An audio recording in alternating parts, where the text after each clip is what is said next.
Olá a todos! No vídeo de hoje eu vou apresentar 5 breves notícias no mundo do hardware de uma maneira geral, começando por essa loja, Electron Z, que eu não conhecia.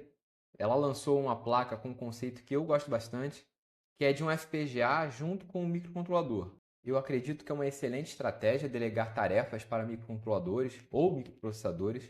Eu me refiro a tarefas que não são tão importantes, tarefas que não exigem aceleração ou relacionadas a periféricos, ou cujo custo de implementação no hardware do FPGA seja muito alto.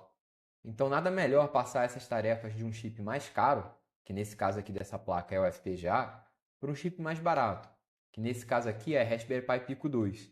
Não a placa da Pico 2, mas o microcontrolador RP2350, que está soldado na mesma placa do FPGA. O FPGA Lattice é o AIS-40 com 5.000 unidades lógicas. Aqui estão as especificações. Eu não vou entrar nos detalhes técnicos.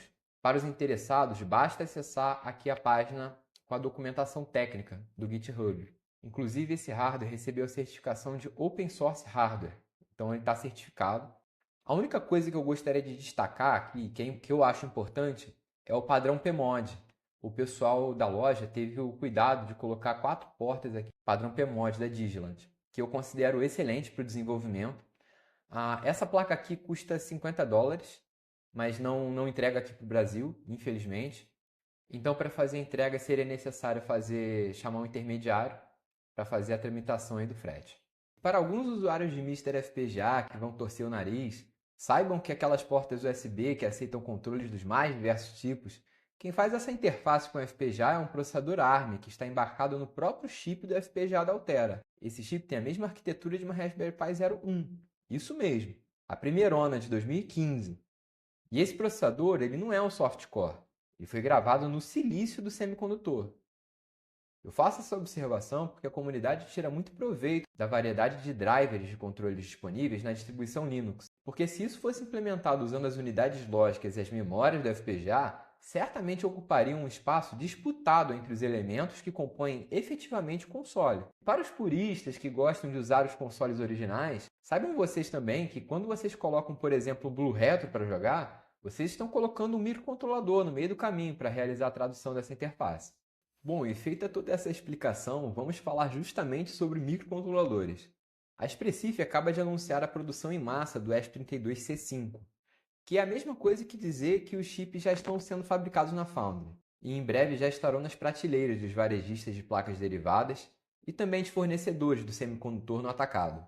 Eu particularmente não dou muita atenção para a linha C, que são os microcontroladores com arquitetura RISC-V. Para quem não sabe, a Espressif é uma empresa chinesa, e essas empresas em geral têm investido pesadamente na arquitetura RISC-V. Eu particularmente gosto da liberdade da arquitetura RISC-V, eu gosto do RISC-V, mas eu acho que os chips da Espressif são mais caros na linha RISC-V do que os Extenso da linha S. Isso comparando o preço pelo poder de processamento e as capacidades do microcontrolador. Mas para quem gosta de microcontroladores com baixo consumo energético, esta família RISC-V eu acredito será mais indicada. A novidade, de acordo com o blog CNX Software, é que agora o chip usa Wi-Fi 6 nas bandas 2.4 e 5 GHz. E agora também tem suporte a Zigbee 3.0, Thread 1.3 e também Bluetooth 5.0 Low Energy. E agora temos uma grande novidade que para mim passou um pouco batido. Temos o nosso amigo Ika Musumi, que na verdade é um pseudônimo de personagem de anime. O nome dele é Seiyon Kim, espero ter pronunciado corretamente o nome. E ele faz um valoroso trabalho de engenharia reversa de semicondutores, a partir de fotos de die do silício, e os transforma em descrição de hardware. E a notícia é que o chip Yamaha 2413, que é o chip FM que é utilizado em alguns modelos de MSX, também tem alguns cartuchos de MSX, o FM Pack, e também alguns modelos de Master System, que também tem esse mesmo chip. Ele teve a sua implementação trocada no core do MSX1 do Mister FPGA, que deixou de ser a implementação do José Terrada. Eu espero ter pronunciado corretamente o nome, mas ele é mais conhecido como Jotego. E deixou de ter essa implementação para ter a implementação do Ika Musumi. E a diferença prática é uma maior fidelidade no som FM do core do MSX. E aqui eu me refiro ao core do MSX1, que foi um porte da implementação do nosso querido Fábio Bellavenuto, da comunidade do MSX Brasil, que nos deixou no ano passado. Que Deus o receba com toda a sua bondade e misericórdia. E aqui nesta página em coreano, nós podemos ver alguns vídeos que ele mostra a diferença no som de cada implementação. E aí podemos ver o comparativo do áudio. Mas para quem quiser ter alguma noção do que eu estou falando, é mais ou menos o que foi feito no core do Mega Drive com o core do Genesis, onde as implementações da VDP do Mega Drive, do chip de som Yamaha do Mega Drive, do processador de som do Mega Drive, que é o Z80, e o processador do Mega Drive, o Motorola 68000, tiveram suas implementações substituídas também por implementações de engenharia reversa, baseada nas fotos dos chips NMOS de cada semicondutor.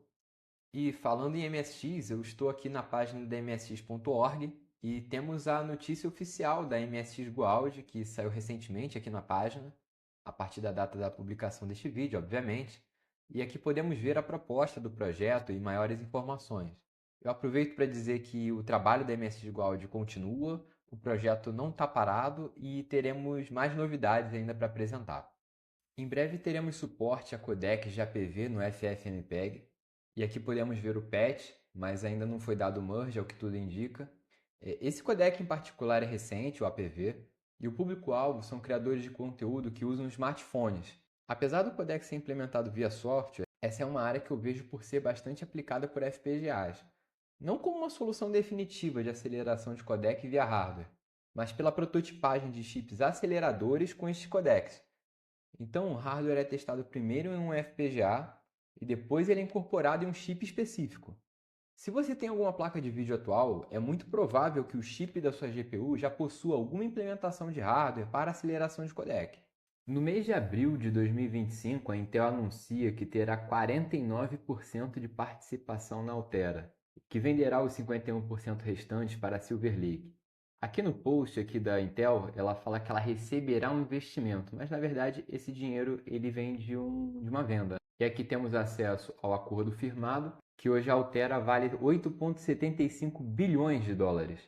E que quando a Intel comprou a Altera em 2015, a empresa pagou 16,7 bilhões de dólares. Uma queda vertiginosa de 2015 para 2025, o que foi surpreendente. A Silver Lake é uma empresa que tem um histórico de investimentos em empresas de semicondutores. Ela é sediada no Vale do Silício e é de conhecimento geral que a Intel vem passando por dificuldades financeiras. A venda foi vista pelo mercado como um movimento de necessidade da Intel para receber um aporte financeiro e se reorganizar melhor no mercado. Apesar disso, a Silver Lake recebe a Altera hoje com uma nova geração de produtos. Eu venho apresentando aqui no canal o anúncio dos FPGAs Agilex. E recentemente eu coloquei no canal um vídeo falando que os Agilex 3 já estão em fabricação. Então eu acredito que as metas previstas se mantenham de acordo com o cronograma. Esse é o fim do vídeo de notícias. Gostaria de agradecer a atenção de todos e até a próxima.